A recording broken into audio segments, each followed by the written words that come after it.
और ईरान के साथ अमेरिका इजराइल के युद्ध को 161 दिन बीते हैं, लेकिन इन 5 महीनों में ईरान ने दिखा दिया कि अगर आपके पास एक भी स्ट्रैटेजिक चोक पॉइंट है तो बड़ी से बड़ी महाशक्ति का दम भी घोटा जा सकता है। अमेरिका हॉर्मुज के भंवर में ऐसा फंसा है कि वर्चस्व भी गंवा बैठा है और भविष्य के लिए लंबा युद्ध लड़ने की ताकत भी। इसका असर वॉशिंगटन में भी नजर आ रहा है और अरब में भी। राष्ट्रपति ट्रंप अपनी भाषण शैली से हताशा को छिपाने की कोशिश कर रहे हैं, लेकिन सच छन छन कर बाहर आ रहा है। देखिए कैसे ईरान ने अमेरिकी हथियार जखीरे को ध्वस्त कर दिया और दोबारा उसी स्तर पर आने में अमेरिका को कितना वक्त लगेगा। इसीलिए ट्रंप को दूसरे विश्व युद्ध के बाद का सबसे बड़ा हमला टालना पड़ा। इसीलिए 5 महीने से ईरान के तट पर खड़ी गन बोट्स को खामोश कर दिया गया। ईरान पर हमले इस डर से नहीं किए गए कि जवाबी हमले रोकने में अमेरिका अक्षम हो गया। मित्र देशों ने अमेरिका को यह संकेत दे दिए कि जंग छिड़ी तो विनाश के जिम्मेदार ट्रंप होंगे। मार्च के महीने में अमेरिका ने दक्षिण कोरिया से थर्ड सिस्टम अरब में ट्रांसफर किए थे। मार्च में ही ब्रिटेन के लेकेनहीथ बेस से पेट्रियट सिस्टम इजराइल ट्रांसफर किए गए।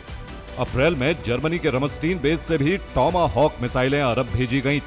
इसी महीने इटली के एवियानो बेस से पेट्रियट मिसाइलें अरब के बेस पर ट्रांसफर की गई थी।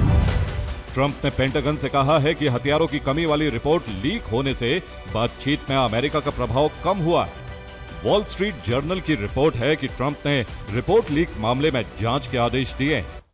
तो पेंटागन ने अमेरिकी रक्षा क्षेत्र की दिग्गज कंपनी लॉकहीड मार्टिन से पेट्रियट मिसाइलों का सौदा किया है। इस पर करीब $59 बिलियन खर्च किए जाएंगे। 2026 से 2032 के बीच लॉकहीड मार्टिन को इन मिसाइलों की सप्लाई पेंटागन को करनी है।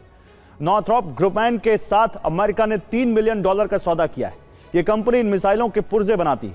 सौदे का लक्ष्य मिसाइलों के पुर्जों का उत्पादन बढ़ाना है। इस सौदे में PAC-3 के पुर्जों के लिए $2 अरब दिए गए हैं, जबकि थर्ड मिसाइल के पुर्जों के लिए $1 अरब। लॉकहीड मार्टिन के साथ थर्ड इंटरसेप्टर मिसाइलों के प्रोडक्शन का सौदा किया गया है।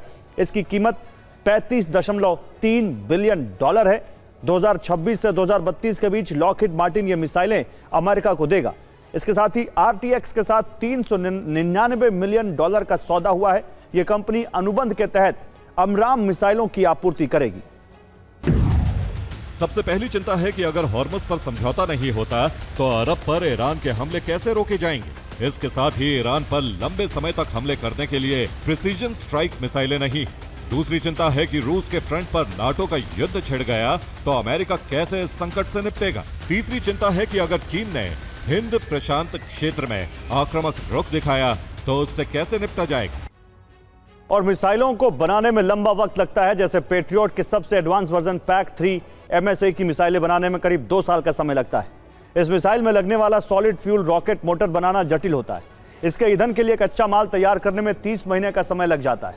भविष्य में अमेरिका की लॉकहीड मार्टिन कंपनी प्रतिवर्ष 2000 मिसाइलें बनाने का टारगेट रख चुकी है, यानी प्रोडक्शन लाइन बढ़ाई जाएगी। लेकिन नए ऑर्डर की डिलीवरी में कई साल का बैकलॉग होता है और इन मिसाइलों के लिए पेंटागन को इंतजार करना पड़ सकता है। इसी तरह लॉकहीड मार्टिन कंपनी की थर्ड मिसाइल बनाने की वर्तमान क्षमता प्रतिवर्ष केवल 96 मिसाइलें ही हैं।